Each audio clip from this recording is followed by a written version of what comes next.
Hello दोस्तों। तो जैसे कि हम लोग पिछला लेक्चर में प्रॉपर्टीज ऑफ चार्ज देख रहे थे, जिसमें हम लोग additivity of charge, conservation of charge and quantization of charge देख चुके थे। आज हम लोग देखने वाले हैं गोल्ड लीफ इलेक्ट्रोस्कोप। अगर अभी तक आप पिछला लेक्चर नहीं देखे हैं तो आप जरूर पिछला लेक्चर देख ले, उसका लिंक मैं डिस्क्रिप्शन में डाल दूंगा। ठीक है, तो चलिए बिना देर किए स्टार्ट करते हैं अपना next topic, gold leaf electroscope. Gold leaf electroscope क्या होता है? ये एक ऐसा एपरेटस है, ऐसा डिवाइस है जिसके मदद से आप क्या कर सकते हैं कि कोई बॉडी चार्ज है या नहीं है उसका पता कर सकते हैं। यानी गोल्ड लीफ इलेक्ट्रोस्कोप की मदद से हम किसी बॉडी पे चार्ज को डिटेक्ट कर सकते हैं कि कोई बॉडी चार्ज है भी या नहीं। तो चलिए कोड लिख लेते हैं एक बार। इट इज अ डिवाइस, या इसको आप apparatus भी बोल सकते हैं। It is an apparatus which is used, which is दिख रहा है इधर, which is used to detect the charge on a body। यानी जो बात आपको भी हम बताए उसी को यहाँ लिखे हैं क्या, इट इज अ डिवाइस। ये क्या है? एक डिवाइस है, एक एपरेटस है, विच इज यूज्ड, जिसको क्या किया जाता है, यूज किया जाता है to detect the charge on a body. एक बॉडी पे चार्ज को डिटेक्ट करने के लिए, यहाँ जो डिटेक्ट वर्ड है, डिटेक्ट का मतलब होता है पता लगाना। यानी किसी बॉडी पे चार्ज का पता लगाने के लिए हम क्या करते हैं, गोल्ड लीफ इलेक्ट्रोस्कोप का इस्तेमाल करते हैं, यूज करते हैं। अब ये किसी बॉडी पे चार्ज का पता, कोई बॉडी चार्ज है या नहीं है, इसका पता हमें कैसे चल जाता है गोल्ड लीफ इलेक्ट्रोस्कोप से। ये कैसा इंस्ट्रूमेंट होता है, कैसा डिवाइस होता है, कैसे बनता है, उसको जरा देखते हैं हम और उसको अच्छे से समझने की कोशिश करते हैं। थोड़ा गौर से देखिएगा इधर क्या होता है गोल्ड लीफ इलेक्ट्रोस्कोप में। इसमें एक बड़ा सा जार ले लिया जाता है, जो कि यहाँ लिखे हमें ग्लास जार।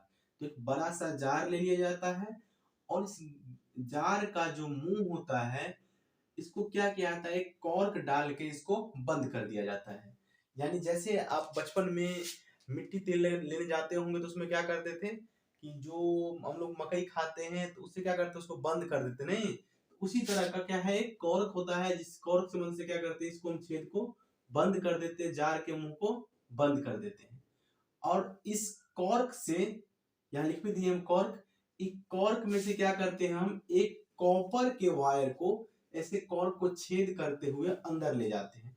कॉर्क छेद हो सकता है, कॉर्क आप देखे होंगे जैसे बैडमिंटन खेलते हैं तो बैडमिंटन खेलने टाइम पीछे में इतना बड़ा लगा रहता है, उसको वो क्या होता है, कॉर्क होता है। ठीक, तो ऐसा सा ही यहाँ पे इसको लगाया गया। इसमें क्या करते हैं, तार को ऐसे इसके अंदर से घुसा के छेद कर देते हैं और इस जार के अंदर में ले आते हैं।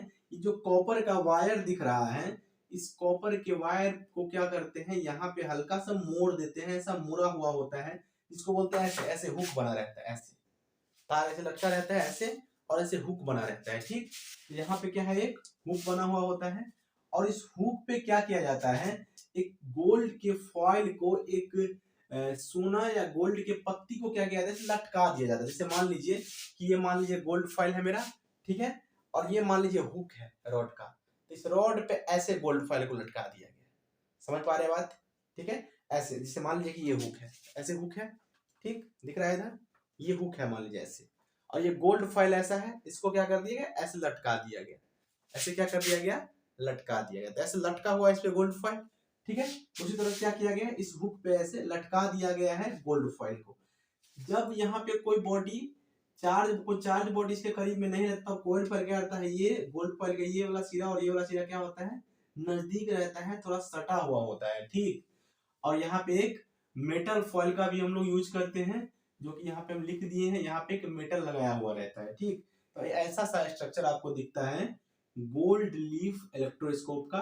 फिर से आपको रिकॉल करवा दे कि एक जार ले लेते हैं, जार के मुंह को एक कॉर्क से बंद कर देते हैं, कॉर्क के अंदर में छेद करते हुए कॉपर के वायर को घुसा देते हैं, जिसमें क्या होता है एक हुक बना रहता है, और इस हुक पे क्या किया जाता है गोल्ड के फॉइल को लटका दिया जाता है, और इस कॉपर के वायर के एक सिरा पे क्या किया जाता है मेटल फॉइल को अटैच कर दिया जाता है। ठीक, ऐसा सा स्ट्रक्चर दिखेगा आपको गोल्ड लीफ इलेक्ट्रोस्कोप का। अब देखते हैं कि ये गोल्ड लीफ इलेक्ट्रोस्कोप कैसे चार्ज का पता लगा लेता है। ठीक, चलिए जरा इस बात को समझिए क्या करते हैं इसमें, ध्यान से देखते रहिएगा। ऐसा मेरे पास ये जार है और यहाँ पे क्या कर दिए हम, यहाँ पे क्या कर दिए एक कॉर्क अटैच कर दिए। क्या कर दिए हैं, एक कॉर्क अटैच कर दिए हैं, और यहाँ पे क्या है ऐसे कॉपर का वायर जुड़ा हुआ है, और यहाँ पे क्या कर दिए हम मेटल फॉइल लगा हुआ है। ठीक, अब इसमें क्या होता है, और यहाँ पे क्या था अपना गोल्ड का फॉइल लटका हुआ था ऐसे। यहाँ क्या होता है कि ऐसा, इसमें क्या होता है ऐसे यहाँ पे गोल्ड पे फॉइल लटका हुआ था। ठीक, अब क्या करते हैं, मान लीजिए कि इस मेटल फॉइल के पास एक चार्ज रॉड को लेके आते हैं, यहाँ पे एक चार्ज रॉड को लेके आते हैं। सपोज कर लेते हैं कि ये रॉड आपका पॉजिटिवली चार्ज है। ठीक, अब क्या होगा, जैसा कि आप जानते हैं कि कोई बॉडी अगर नॉर्मल कंडीशन में है तो उसमें नंबर ऑफ इलेक्ट्रॉन्स और नंबर ऑफ प्रोटॉन्स क्या होते हैं बराबर होते हैं। तो यहाँ आप ध्यान से देखिएगा कि इस मेटल फॉइल में क्या होगा, अगर कोई चार्ज इस मेटल फॉइल पे नहीं है तो नॉर्मल कंडीशन में रखा हुआ तो क्या होगा, ये न्यूट्रल कंडीशन में होगा। इसमें नंबर ऑफ इलेक्ट्रॉन और प्रोटॉन क्या होंगे बराबर होंगे, इसमें भी वही हाल होगा। और कंडक्टर का एक प्रॉपर्टी होता है जो अगला टॉपिक में आपको पढ़ाने वाले हैं। कंडक्टर का एक प्रॉपर्टी होता है क्या कि उसके अंदर का जो फ्री इलेक्ट्रॉन्स होते हैं वो जितना दूर जा सकता है उतना दूर तक जाने की कोशिश करता है। तो अब क्या होगा, यहाँ ध्यान से देखिएगा, इसके अंदर जो इलेक्ट्रॉन होंगे उसको क्या करेगा, ये पॉजिटिव चार्ज अपने तरफ अट्रैक्ट करेगा। तो इसका इलेक्ट्रॉन इससे होते हुए कहाँ पहुंच जाएगा, ये मेटल फॉइल के ऊपर में, यानी पूरे सारे के सारे इलेक्ट्रॉन को क्या कर लेंगे, ये मेटल फॉइल के पास लेके आ जाएंगे, ये रॉड क्या कर लेंगे अट्रैक्ट कर लेंगे। अब थोड़ा खुद ही सोचिए कि अगर इस मेटल गोल्ड फॉइल का इलेक्ट्रॉन ट्रांसफर होकर मेटल फॉइल के पास चला गया तो अब यहाँ पे क्या बच चुका होगा, प्रोटॉन बचा होगा, पॉजिटिव चार्ज बचा होगा, इस साइड भी पॉजिटिव चार्ज बचा होगा। ठीक है, तो अब जरा गौर से देखिए कि यहाँ का इलेक्ट्रॉन जब वहां पहुंच चुका है तो यहाँ सिर्फ इस सिरा पे गोल्ड, इस गोल्ड फॉइल के इस सिरा पे और इस सिरा पे दोनों पे क्या बचा है, सिर्फ और सिर्फ पॉजिटिव चार्ज बचा है। तो इस पॉजिटिव चार्ज के कारण क्या होगा, ये भी पॉजिटिव ये भी पॉजिटिव, और आप जानते हैं कि लाइक चार्ज में क्या होता है रिपल्सन होता है। ठीक, तो अब क्या करेगा, ये दोनों प्लेट ऐसे फैल जाएगा, क्या करेगा फैल जाएगा, मतलब ये गोल्ड फॉइल ऐसे हो जाएगा, ऐसे। समझ पा रहे बात, जितना मतलब गैप था उसके बीच में उसका गैप क्या हो जाएगा बढ़ना स्टार्ट हो जाएगा। तो क्या हम कह सकते हैं, जब इसका गैप बढ़ना स्टार्ट हो चुका है तो क्या बोल सकते हैं, जो रॉड इसके करीब में लेकर के आए रॉड चार्ज रहा होगा। अगर ये रॉड अनचार्ज रहता तो क्या होता, इस गोल्ड फॉइल के गैप में कोई फर्क नहीं आता। और अगर कोई रॉड या अगर ये रॉड को चार्ज करके यहाँ पे लेकर के आए हैं तो ये गोल्ड फॉइल क्या होगा, अपना गैपिंग बढ़ा देगा, ऐसे फैलना स्टार्ट कर देगा। ठीक, तो ये जब फैलना स्टार्ट कर देगा ऐसे तो हम बोल देंगे क्या कि जो रॉड को यहाँ पे हम लेकर के आए हैं वो चार्ज रॉड है, ना कि न्यूट्रल रॉड है। तो आप देख रहे हैं यहाँ पे क्या कि इसके मदद से क्या कर रहे हैं हम, ये रॉड जो इसके करीब में लाए हैं चार्ज है या नहीं है इसका पता हम लगा ले रहे हैं। नहीं, एक यहाँ पे गोल्ड लीफ इलेक्ट्रोस्कोप का लिमिटेशन है। लिमिटेशन क्या है इसका कि आप जिस चार्ज बॉडी को गोल्ड लीफ इलेक्ट्रोस्कोप के मदद से पता करना चाहते हैं, गोल्ड लीफ इलेक्ट्रोस्कोप से पता करना चाहते हैं कि बॉडी चार्ज है कि नहीं, तो इस गोल्ड लीफ इलेक्ट्रोस्कोप का क्या लिमिटेशन है कि ये आपको ये नहीं बता सकता है कि ये जो चार्ज बॉडी इसके करीब में लेकर के आए हैं ये पॉजिटिवली चार्ज है या निगेटिवली चार्ज है। यानी ये गोल्ड लीफ इलेक्ट्रोस्कोप आपको नेचर ऑफ चार्ज के बारे में कुछ नहीं बताएगा, बस इतना बता देगा कि ये बॉडी चार्ज है। अब ये पॉजिटिव चार्ज है या निगेटिव चार्ज है ये नहीं बता पाएगा। ये क्यों? तो जरा आप खुद ही सोचिए कि अगर इस मेटल फॉइल के पास में पॉजिटिव रॉड लेकर के ऐसे आए तो क्या हो गया, इसका पूरा इलेक्ट्रॉन ट्रांसफर हो गया कहाँ पे, मेटल फॉइल के पास, और यहाँ पॉजिटिव बना, दोनों में क्या हो गया है, रिपल्सन होना स्टार्ट हो गया है और बता दिए कि ये बॉडी चार्ज था। ठीक है।